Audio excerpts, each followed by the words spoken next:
Dear ladies and gentlemen, today I came to speak to the dreamer in you, the one who's been praying, planning and pushing, but still sitting in the waiting room of life. You've believed, you've worked. You've held on when it would have been easier to walk away, but somehow the door still hasn't opened. I want you to know, just because you're in the waiting room doesn't mean God has forgotten you. Delay is not denial. And the longer the wait, the greater the weight of what's coming. You see, before God brings you into the throne room, He builds you in the waiting room. Why? Because the character to sustain the crown is developed in seasons of silence. Think about David, anointed as king while still smelling like sheep. Yet he didn't go straight to the palace, he went back to the field. Why? Because God wasn't just preparing the position, He was preparing the person. Some of us want promotion before we've been processed. But the throne room isn't about power, it's about posture. You might feel stuck, but you're actually being shaped. You might feel ignored, but you're actually being hidden on purpose. God is developing humility, strength, and spiritual maturity in you. He's teaching you how to wait without walking away, how to praise without proof, how to trust Him even when the door is locked and no one calls your name. The waiting room isn't a punishment. It's the proving ground for the palace, and I dare you to keep praising, keep preparing, keep showing up, because the same God who sees you in the shadows is the same God who will lift you into the spotlight when your soul is ready. Don't quit in the hallway when the throne room is just down the corridor. What feels like a delay is often a divine setup.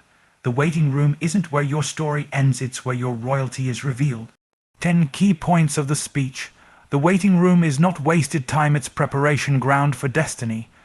God often hides you before He highlights you, secrecy before significance. Delay doesn't mean denial, God works through divine timing. The waiting builds spiritual strength that success cannot. You are being shaped in obscurity for greatness in visibility. True kingship begins in the field, not the palace, just like David. God is developing character before placing a crown. Waiting well requires trust without evidence and faith without feedback. God's silence is not absence, it's strategy. Your throne room moment is coming, don't lose hope in the hallway. Certainly. Here's the *** full length expansion of key point 1 ** from waiting room to throne room *, delivered in a deep, passionate and faith-driven style without subtitle and without conclusion. We live in a world obsessed with instant results. Same-day shipping, instant downloads, overnight success stories. But God's kingdom doesn't operate on earthly timelines, it operates on **, eternal timing **. And that means sometimes, before God releases the promise, He places us in a process, and that process often looks like a waiting room. Let me tell you something, the waiting room is not wasted time, it's not a mistake, it's not a detour, it's a **, strategic part of your development **, because while you're waiting, God is working, while you're stuck in what feels like stillness, God is stirring something deep inside of you. He's aligning things around you and refining things within you. You may feel forgotten, but you are being **, fortified **. You may think God is late, but He's actually **, right on time **, building you slowly so you don't fall quickly. See, the throne room is a place of influence, of visibility, of power, and without the right preparation, it can crush you. So God gives you a season to learn how to **, pray in the dark **, how to worship when no one is watching, how to stay faithful when no one's clapping. Because if you can honor Him in obscurity, you'll be able to carry His purpose in authority. Some of you are praying for promotion, but God is saying, I'm still pouring into your foundation. Because He's not just trying to elevate you, He's trying to **, establish you **. He wants you so rooted in His presence that the pressure of the palace won't pull you off balance. That's why the waiting room is holy ground. That's why you can't rush it, resent it, or retreat from it. That's where you become the person your dream requires. That's where patience produces power. That's where faith becomes your foundation, not applause, not achievement, not attention, And that's why this season matters more than you think?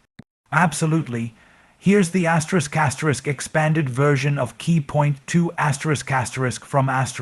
from waiting room to throne room * in a bold, spiritually charged, and emotionally rich tone without subtitle and without conclusion. There's something sacred about the seasons when nobody sees you. When you're not being celebrated, when you're not being called forward, when you're not being noticed. And that sacredness is rooted in this powerful truth. *** God hides you before he highlights you ***. Let that sink in. God will keep you in the shadows not because he's punishing you, but because he's protecting you. Because exposure without preparation can be dangerous. If you step into influence without identity, you'll start performing for approval instead of living from purpose. If you arrive in the throne room before your soul is ready, the same platform that was meant to elevate you can actually destroy you. So he hides you. He hides you in a quiet job no one claps for. He hides you in an assignment you didn't ask for. He hides you in seasons where it feels like you're overlooked, underused, and underappreciated. But here's the key. You're not forgotten ***, you're being formed ***. God is building something in you that will outlast every spotlight. Think about Moses 40 years in the wilderness, Joseph 13 years in prison and pits, even Jesus 30 years of hiddenness before 3 years of ministry. What does that tell you? It tells you that hiddenness is ***, not a setback ***, it's God's strategy. He puts you in places where nobody's watching, so you learn how to obey without applause, how to trust without clarity, and how to worship without reward. Because when you're hidden, your motives get purified. When you're hidden, your identity gets anchored. When you're hidden, you stop needing validation to obey. You stop chasing titles and start embracing transformation. God hides you to protect what's precious inside of you. Some of the most powerful anointing is developed in obscurity. The strength to stand on the throne is gained in the silence of the waiting room. Don't despise it. Don't rush it. Don't assume something is wrong just because no one sees your value yet. The truth is, the more valuable something is, the longer it's hidden. Diamonds are buried, gold is refined in fire, and kings are crowned in caves before they ever enter castles. You are not being held back. You are being ***, held close ***. And in God's perfect timing, what was hidden will be revealed, and it won't just bless you, it'll bless generations through you, certainly. Here's the *** full expansion of key point 3 *** from waiting room to throne room, * in the same deep, powerful, and faith-centered tone without subtitle and conclusion. Just because it hasn't happened yet doesn't mean it's not going to happen. One of the most dangerous lies the enemy whispers in the waiting room is this: if God really loved you, he would have done it by now. But let me speak into your spirit, ***, God's delay is not God's denial, ***. Just because he hasn't done it yet, doesn't mean he won't. You see, we often treat God like a vending machine. We insert our prayer, press a button labeled faith, and expect instant delivery. But God isn't a vending machine, ***. He's a master builder, ***. And builders don't rush foundations. Builders know that if you want to build high, you have to dig deep. That means the longer the wait, the greater the weight of the calling. It means the dream is still alive, but it's not ready, and neither are you. There's something holy about trusting God when everything around you looks unchanged. That's the real faith test, when you've prayed the same prayer 1,000 times and still no shift. When you've worshipped with tears running down your face and still feel no release. When you've watched others get answers while your page remains blank, but the enemy doesn't attack what isn't valuable. Your waiting is a threat to hell because it means you haven't given up. It means you're still standing. It means you still believe. God sees your midnight prayers. He hears the sighs you don't have words for. He knows the dreams you buried because hope started to hurt. But just because the dream seems dormant doesn't mean it's dead. God can resurrect what you thought was expired. He can breathe on what others walked away from. ** Asterisk asterisk, he never writes off what he writes down. Asterisk asterisk, if he gave you the promise, he already scheduled the fulfillment, it just might not be on your calendar. So what do you do in the meantime? You asterisk trust asterisk. You asterisk serve asterisk. You asterisk grow asterisk. You declare what you don't see yet because you know who spoke it. You stay faithful when it feels fruitless. Because God is not slow, he's asterisk asterisk strategic asterisk asterisk. His timing is perfect and his hand is steady. The wait is not a curse, it's a setup for something greater than you imagined. And when the moment comes and it asterisk will asterisk, it won't be random. It'll be right. It'll make sense why it took time. You'll look back and realize that if he had done it asterisk your asterisk way, you wouldn't have been ready. But now you've got the roots, the maturity, the fire, and the faith to not just step into the throne room, but asterisk asterisk stand in it asterisk asterisk with authority. Absolutely. Here's the asterisk asterisk full expansion of key point 4 asterisk asterisk from asterisk.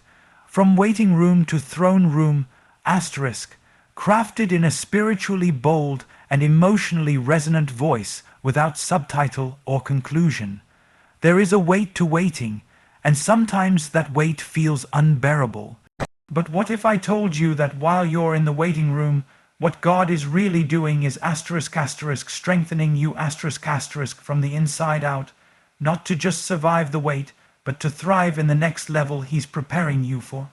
You see, asterisk asterisk waiting builds spiritual strength that success cannot asterisk asterisk.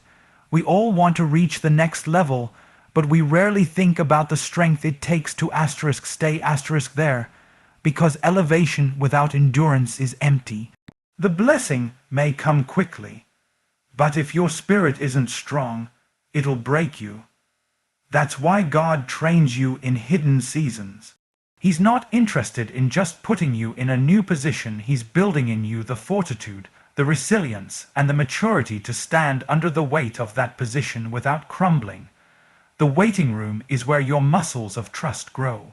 It's where your spiritual spine is strengthened. It's where your knees learn to bend in prayer instead of buckling under pressure. It's where your discernment is sharpened not by applause, but by silence. Because in the silence you learn to hear God's whisper, and that whisper becomes your compass when the crowd gets loud. We often think success makes us stronger, but success often just asterisk asterisk exposes who we already are asterisk asterisk. It's the asterisk asterisk waiting asterisk asterisk that makes you. It's the grind behind the scenes. It's the repetition when no one is watching. It's being faithful when the fruit hasn't shown up yet. That's where strength is forged. Not in the light, but in the shadows. Think about it. How does a tree grow strong? Not by growing taller overnight, but by digging roots deep underground where no one sees. In storms, it's not the leaves or the height that hold it firm, it's the roots. And God is doing the same in you. He's rooting you, grounding you, so that when the storm comes at the next level, you won't be swayed by every opinion, every setback, every delay, or every attack. You may not like the pressure of this season. You may not like how heavy it feels to wait, to wonder, to believe, but pressure is how muscles grow. Resistance is how warriors are trained, and tension is how strength is developed. God is allowing the tension to stretch your faith, not to snap you, but to asterisk asterisk build you asterisk asterisk, to create in you the strength to carry a blessing without it becoming a burden. So don't waste your wait. Don't despise the workout your spirit is going through, the strength you're building now, the endurance, the patience, the grit. It's not just for today. It's for the throne room he's taking you to. Because the next season won't require a stronger strategy, it'll require a stronger asterisk asterisk you asterisk asterisk. Absolutely. Here's the asterisk asterisk full expansion of key point 5 asterisk asterisk from asterisk, from waiting room to throne room, asterisk, written in a raw, deep, and uplifting tone, no subtitle, no conclusion. There's a silent transformation happening when no one's looking. A kind of shaping that doesn't require a spotlight, because the truth is, you are being shaped in obscurity for greatness in visibility. What does that mean? It means that what God is doing in your private life, will one day sustain you in your public calling. And the more powerful the calling, the more intense and often hidden the preparation. When God is going to use you in a mighty way, He'll usually start by removing the audience, not because you're not worthy of attention, but because you're not ready to be distracted by it. So He puts you in the shadows, in places where it feels like no one sees your effort, no one values your heart, and no one notices your tears, and yet you keep showing up, you keep serving, you keep praying. And you wonder if any of it matters, but what's happening is this. Asterisk asterisk, you are being carved into a vessel that can carry glory without leaking. Asterisk asterisk, public victory is rooted in private surrender. You don't become faithful when you're famous. You become faithful when you're asterisk asterisk forgotten asterisk asterisk, and you keep doing what's right anyway. That's what builds depth in your soul. That's what sharpens your spiritual edge. That's what God can trust with the platform later. Do you think God didn't know what He was doing when He left David in the fields after anointing him king? When Joseph was locked up in prison, even though he had dreams of ruling? When Esther was tucked away in a palace, waiting for a purpose she didn't even know was coming? They were all hidden not because they weren't chosen, but because they were. Obscurity is the classroom for those who will lead with humility. If you can be excellent when no one's clapping, you'll stay humble when everyone is. If you can be obedient when no one affirms you, you'll remain grounded when applause surrounds you. And if you can handle the silence, you'll be able to handle the stage without letting it change your soul. Because greatness doesn't show up overnight, it's grown slowly, in the soil of discipline, watered with tears, pruned by rejection, and warmed by the light of God's presence. That's what makes it last. That's what makes it real. So the place you feel is most invisible, that quiet routine, that unseen sacrifice, that hidden faithfulness, that's exactly where the throne room begins. That's where God prepares you for a crown no one else sees coming.